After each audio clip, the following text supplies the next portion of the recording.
Hi, I'm Donald Cecil. I'm a civil engineer for the Water Division of Loveland Utilities, and I'm here to talk about the East 1st Street Wastewater Interceptor project.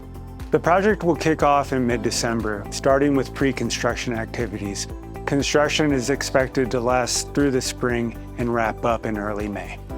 Loveland is experiencing a lot of growth, and this project is meant to make sure that we have the capacity within our system to collect those wastewater flows so that they can safely be conveyed away and treated at our wastewater plant.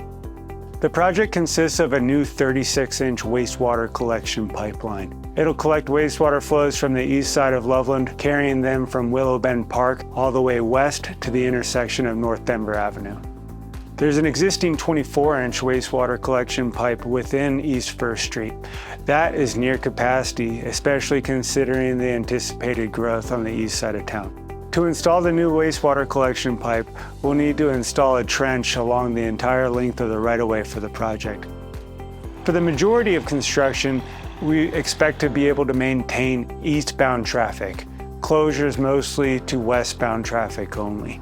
However, there will be periods where there will be simple lane shifts or even closures to both eastbound and westbound traffic. It might seem strange to start construction during the middle of winter. However, we have the advantage of working when there are lower groundwater levels and also allows for safe crossings of open ditches that don't tend to flow this time of year. As we do with all large capital construction projects, we hosted a competitive bidding process. Ultimately, the job was awarded to Garney Construction, who came in well under our assumed budget.